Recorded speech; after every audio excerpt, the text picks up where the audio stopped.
الشيطان الرجيم بسم الله الرحمن الرحيم الحمد لله رب العالمين الصلاة والسلام والتحية والإكرام على سيد الأنام مولانا أبي القاسم محمد اللهم صل على محمد وآل محمد وعلى أهل بيته الطيبين الطاهرين المعصومين أما بعد صلوات على محمد وآل محمد اللهم صل على محمد وآل محمد. آج مختصر اور کرتے ہوئے دو حدیثیں آپ حضرات کے سامنے پیش کروں گا، جس میں ایک حدیث پیغمبر اکرم صلی اللہ علیہ وآلہ وسلم کی اور ایک امام علی علیہ السلام کی روزے سے متعلق.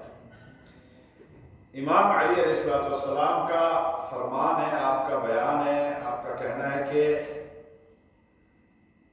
کم من صائم لیس بصیامہ الا الدما لیس لہ بصیامہ الا الدما.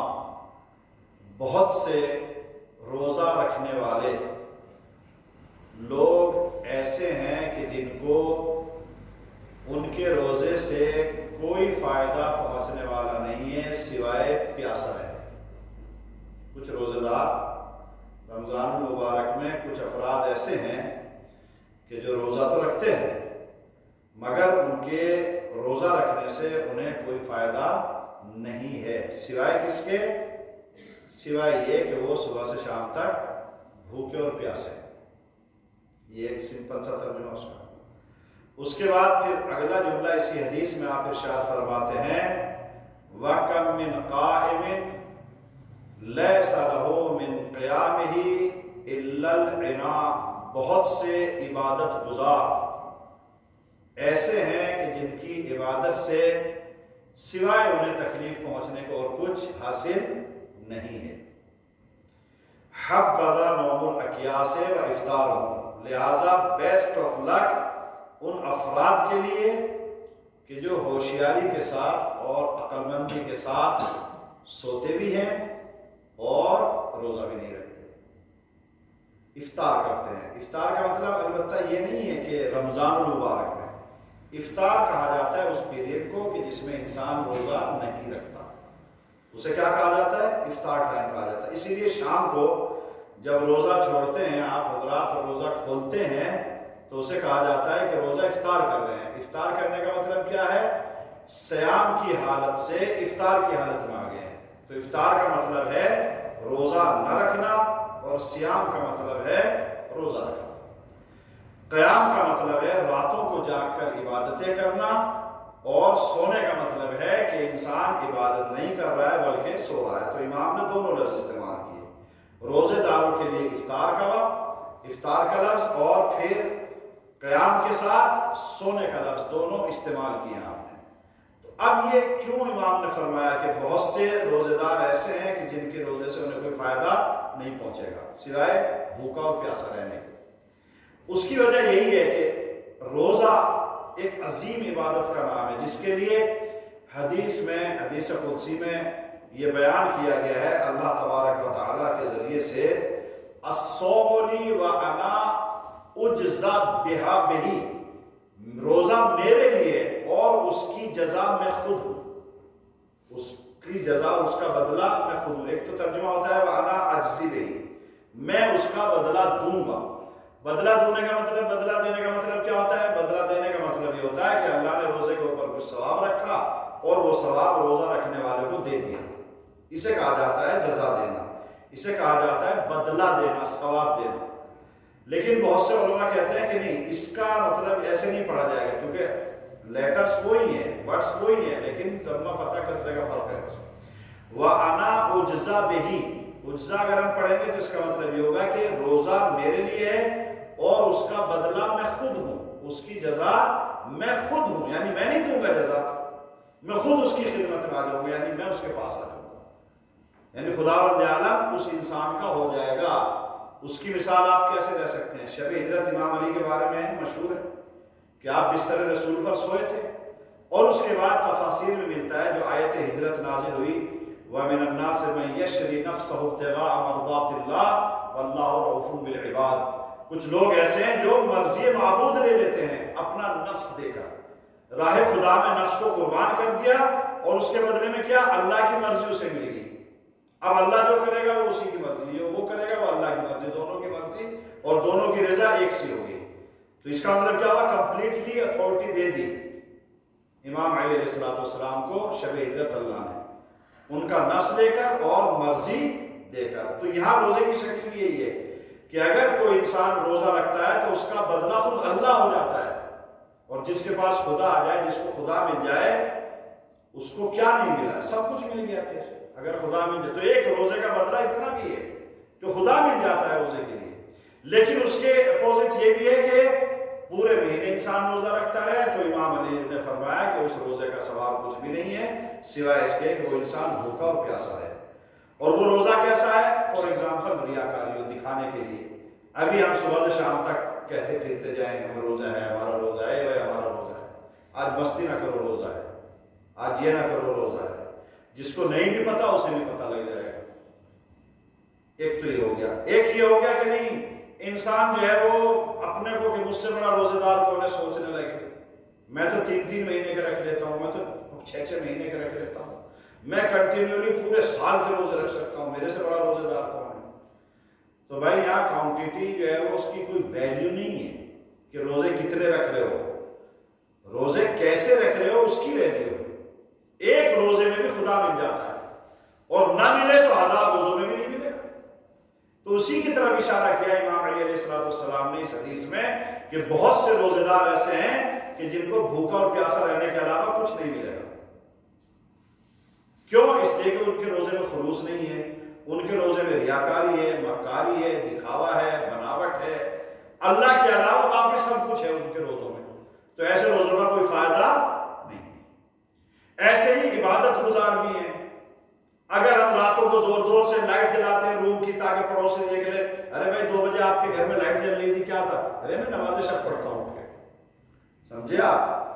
یا میں عبادت کرتا ہوں، تو آپ کو نہیں معلوم ہے رمضان مبارک چل رہا ہے، میں راتوں کو دعائیں سحر پڑھتا ہوں، دعائیں ابو حمزہ سواری پڑھتا ہوں، زیارت وارثہ پڑھتا ہوں، میں اتنے سجدے کرتا ہوں، میں اتنی تسبیح نکالتا ہوں۔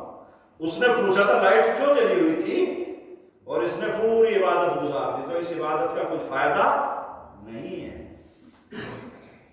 آدمی یہ بھی کہہ سکتا تھا بھائی پانی پینے کے لیے اٹھا تھا، میں واش روم کے لیے اٹھا تھا، اس لیے تھوڑی دیر کے لیے جلا دی تھی۔ اگر آپ نے دیکھ بھی لی، اول تو فوراً دیکھے کہ بھائی ہمارے بیڈ روم میں کیوں جھانکتے ہو، لائٹ جل رہی ہے کہ نہیں جل رہی ہے، یہ بھی کہہ سکتا ہے نہیں۔ لیکن ابھی انسان پوری عبادتیں گنواتا چلا جا رہا ہے، تو اس کا مطلب کیا ہوا؟ اب ایسی عبادتوں کا کوئی فائدہ نہیں ہے سوائے یہ کہ انسان کو تکلیف اور مشقت ہو رہی ہے۔ اس کی طرف اشارہ ہے، اور بھی تھوڑا میں ڈیٹیل بیان کر سکتا تھا مگر نہیں، اتنا ہی بہت ہے۔ ایک صلوات پڑھیں پر محمد و آل محمد۔ اللہم صلی علی محمد و آل محمد۔ اخلاص کے ساتھ روزے داری بھی اور خلوص کے ساتھ عبادت بھی اللہ کو بہت پسند ہے۔ اب وہ چاہے آپ بہت سی عبادتیں سو کے بھی ہوتی ہیں، بہت سی عبادتیں جاگ کے بھی ہوتی ہیں، تو اسی لیے کہا جاتا ہے ہوشیاری کے ساتھ اور خلوص کے ساتھ روزے بھی رکھو اور عبادت بھی کرو، تو خداوند عالم کو پسند آئے گی۔ دوسری حدیث، اللہ تبارک و تعالیٰ سے پیغمبر اکرم نے سوال کیا، قال یا رب ما میراث الصوم، اے میرے پروردگار، پیغمبر اکرم نے سوال کیا اللہ سے روزے کی میراث کیا ہے۔ میراث آپ اچھی طریقے سے سمجھتے ہیں، میراث کہا جاتا ہے اس پراپرٹی کو جو مرنے والا اپنی خود کی پراپرٹی چھوڑ جاتا ہے اور وہ اس کے وارثین جس کو پراپرٹی ملتی ہے اولاد ہے یا اور دوسرے لوگ ہیں، وہ الگ چیز، وہ ٹاپک نہیں ہے۔ تو میراث آپ اچھی طریقے سے سمجھتے ہیں۔ کہا میراث، روزے کی میراث کیا ہے؟ خداوند عالم سے پوچھا پیغمبر اکرم نے۔ اللہ تبارک و تعالیٰ نے قال جل شانہ، اللہ تبارک و تعالیٰ نے بیان فرمایا الصوم یورث المعرفہ، روزے کی میراث یہ ہے کہ اس سے معرفت ملتی ہے، اس سے پہچان ملتی ہے، ہم اللہ کو پہچان سکتے ہیں۔ معرفت جب لفظ استعمال ہوتا ہے یعنی اللہ کو پہچاننا، عرفان حاصل ہو جاتا ہے خداوند عالم کے بارے میں۔ الصوم یورث المعرفہ، معرفہ اس کی میراث ہوتی ہے، معرفت۔ والمعرفت تورث الصوم یورث الحکمت، الٹا پڑھ دیا میں نے، سوری، الصوم یورث الحکمت، روزے کی میراث یہ ہے کہ اس سے علم ملتا ہے اور حکمت ملتی ہے، دانائی ملتی ہے، عقل مندی ملتی ہے۔ انسان اگر روزے رکھتا ہے تو اس کا علم بڑھتا ہے، اللہ اگر روزے رکھتا ہے انسان تو اس کے عقل میں اضافہ ہوتا ہے، اگر روزے رکھتا ہے تو مائنڈنگ پرسن بن جاتا ہے۔ آپ دیکھو روزے کی میراث کیا ہے، کہیں ہے کوئی بتائے گا اسے؟ یہ پیغمبر اکرم سے اللہ نے بیان فرمایا، الصوم یورث الحکمت، حکمت اور علم، اور اس کے چشمے پھوٹتے ہیں روزے دار کے ذہن میں۔ اگر خلوص کے ساتھ روزہ ہے تو علم میں اضافہ ہوگا۔ اس لیے کہا جاتا ہے طالب علموں کو، جو اسٹوڈنٹس ہوتے ہیں ان سے یہ کہا جاتا ہے کہ اپنی لائف میں روزے رکھو۔ اور ہم نے دیکھا ہے کہ بچپنے میں یا نوجوانی میں جو اسٹوڈنٹس روزے دار تھے وہ بہترین عالم بھی بنے ہیں، وہ بہترین خطیب بھی بنے، وہ بہترین ذاکر بھی بنے، جنہوں نے بچپنے میں نوعمری میں روزوں کو معمول بنایا رمضان کے علاوہ۔ تو یہاں سے سمجھ میں آتا ہے کہ روزے کی میراث یہ ہے کہ انسان کو علم اور حکمت ملتا ہے۔ والحکمت تورث المعرفت، جس کے پاس علم آتا ہے، جس کے پاس پہچان آتی ہے، جس کو حکمت مل جاتی ہے اور جس کا علم زیادہ بڑھتا ہے، اسے معرفت ملتی ہے، اسے اللہ کی پہچان ہو جاتی ہے۔ اسی لیے کہا گیا، آپ دیکھو جاہل کی عبادت میں اور عالم کی عبادت میں بہت فرق ہوتا ہے، اسی طرح عالم کی عبادت میں اور عارف کی عبادت میں اس میں بھی کافی فرق ہو جاتا ہے۔ عرفان کا مرتبہ اور عرفان کا رتبہ علم سے اوپر آ جاتا ہے۔ اسی لیے آپ دیکھو روزہ حکمت اور علم دیتا ہے، علم انسان کو عرفان دیتا ہے اور معرفت دیتا ہے۔ والمعرفت تورث الیقین، اور جب انسان کو کمپلیٹ معرفت حاصل ہو جاتی ہے اور عرفان ہو جاتا ہے تو اسے یقین پیدا ہو جاتا ہے۔ یقین کا مطلب آپ دیکھو دنیا میں اگر کسی انسان کو کسی چیز کے بارے میں یقین ہو جائے تو دنیا ادھر سے ادھر ہو جائے، اس کا یقین نہیں بدلے گا۔ جیسے آپ کو ابھی فور ایگزامپل رات ہے اور 1,00,000 آدمی مل کر آپ کے سامنے یہ کہیں کہ اس وقت رات نہیں ہے تو دن ہے، 2,00,000 کہیں، 2 ملین لوگ کہیں آپ کے سامنے آ کے، ساری دنیا آگے پکارے کہ اس وقت دن ہے رات نہیں ہے، تو اگر آپ کو یقین ہے 100% تو آپ نہیں مانیں گے۔ کیوں؟ اس لیے کہ یقین جب ہوتا ہے انسان کو تو وہ ایک ایسا مرتبہ ہوتا ہے، ایک ایسی منزلت ہوتی ہے کہ جہاں پر انسان ساری دنیا ایک طرف ہو جائے مگر اس کا نظریہ نہیں بدلتا ہے۔ اور یہی ہوتا ہے حق اور باطل میں۔ حق کے بارے میں اگر یقین ہو جائے تو باطل پھر ٹھہرتا نہیں ہے، چاہے جتنا زیادہ پاورفل کیوں نہ ہو۔ تو روزہ علم دیتا ہے، علم معرفت دیتا ہے، معرفت یقین پیدا کر دیتا ہے اللہ کے بارے میں۔ اور اس کے بعد اگلا جملہ ہے امام اللہ ایک صلوات پڑھیں محمد و آل محمد، اللہم صلی علی محمد و آل محمد۔ پھر اس کے بعد میں جملہ ہے اللہ نے بیان فرمایا پیغمبر اکرم سے، وَإِذَا اسْتَيْقَنَ الْعَبْدُ لَا يُبَالِي كَيْفَ أَصْبَحَ بِعُسْرٍ وَيُسْرٍ، اور اگر انسان یقین کے درجے کے اوپر فائز ہو جاتا ہے، یقین کی منزلت پر پہنچ جاتا ہے، تو پھر اسے کوئی پرواہ نہیں ہوتی کہ اس کی اگلی صبح مشکلات کے ساتھ ہوگی یا آسانیوں کے ساتھ ہوگی، پریشانیوں کے ساتھ ہوگی، دکھ تکلیف کے ساتھ ہوگی یا عیش و آرام کے ساتھ ہوگی، بھوکا پیٹ گزارے گا اگلے دن یا بھرا پیٹ گزارے گا، کیا دنیا اس کے لیے ہوگی، اسے اس بات کی کوئی پرواہ نہیں ہوتی ہے جب اسے یقین ہو جاتا ہے۔ تو آپ کو معلوم ہے روزے کی برکت اور روزے کی ویلیو کتنی ہے کہ انسان روزے کو مضبوط اور بہادر بنا دیتا ہے۔ روزہ انسان کو مضبوط بناتا ہے، روزہ انسان کو بہادر بناتا ہے، روزہ انسان کو اللہ والا بنا دیتا ہے، روزہ انسان کو پھر قناعت پسند بھی بنا دیتا ہے، اس لیے کہ پھر اسے پرواہ نہیں جب عرفان کے درجے کے اوپر فائز ہو جاتا ہے۔ اسی لیے آپ دیکھو گے جو ہمارے بڑے علماء علم عرفان میں اور اللہ کی معرفت میں یقین کے درجے پر پہنچ جاتے ہیں، پھر وہ دنیا کی کسی طاقت سے نہیں ڈرتے، اور اس کا اگزامپل ہمارے سامنے دنیا میں ہمارے مراجع موجود ہیں، آغا خمینی، آغا خامنئی اور دوسرے علماء ہیں۔